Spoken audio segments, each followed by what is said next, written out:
আসসালামু আলাইকুম। আবারও একটি নতুন ব্লগ নিয়ে আপনাদের মাঝে হাজির হলাম। আর আজকের এই ব্লগটি হচ্ছে চেন্নাইয়ের মেরিনা বিচ নিয়ে।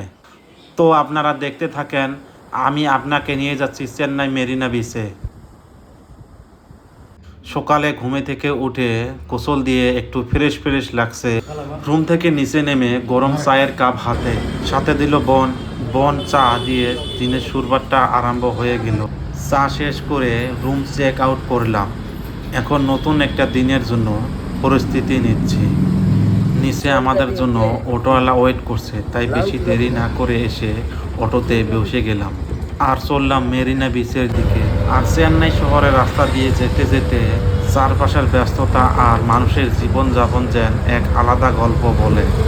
আর এখানকার হোটেলে থালের বদল কলার পাতা ইউজ করে, আলাদা একটা এক্সপিরিয়েন্স। ফাইনালে আসি মেরিনা বিচ পাইলাম।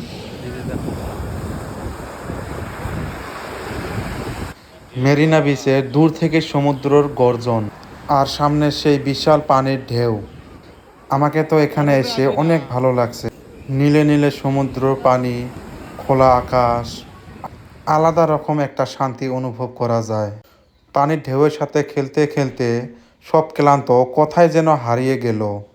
কখনো ঢেউ পায়ে এসে লাগছে, আর কখনো আবার হালকা ঢেউয়ে পালাচ্ছি।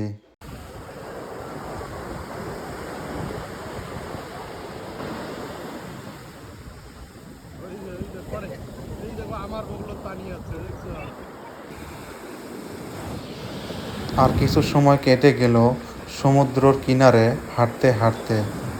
চারপাশে বাতাস, ঢেউ আর এক অন্যরকম শান্তি।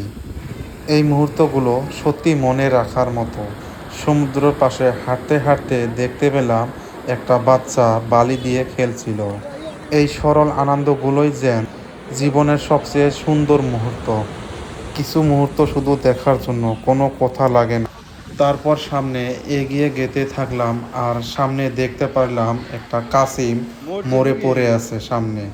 আরও একটু এগিয়ে দেখলাম আরও একটি কাসিম সামনে মরে পড়ে আছে।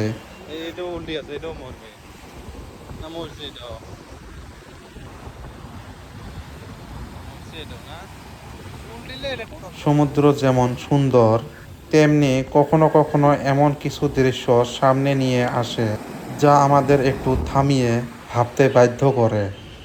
সমুদ্রের ঢেউ এসে আমাদের জুতো মুজো ভিজিয়ে দিল। আপনার যদি ভেজার প্ল্যান না থাকে তাহলে দূর দিয়ে হাঁটবেন, কিনারা দিয়ে হাঁটবেন না। আপনারা দেখতে পাচ্ছেন ঘোড়ার মালিক ঘোড়াকে গোসল দেওয়াচ্ছে সমুদ্রে। এই ঘোড়াগুলো ট্যুরিস্টদের জন্যই, এক জায়গা থেকে আরেক জায়গায় নিয়ে যায় ট্যুরিস্টদেরকে, আর কিছু টাকা পায় এদের দিয়ে, ওরা নিজের পরিবার চলায়। এইভাবে আমরা মেরিনা বিচকে টাটা বাই বাই দিয়ে রুমে চলে যাচ্ছি।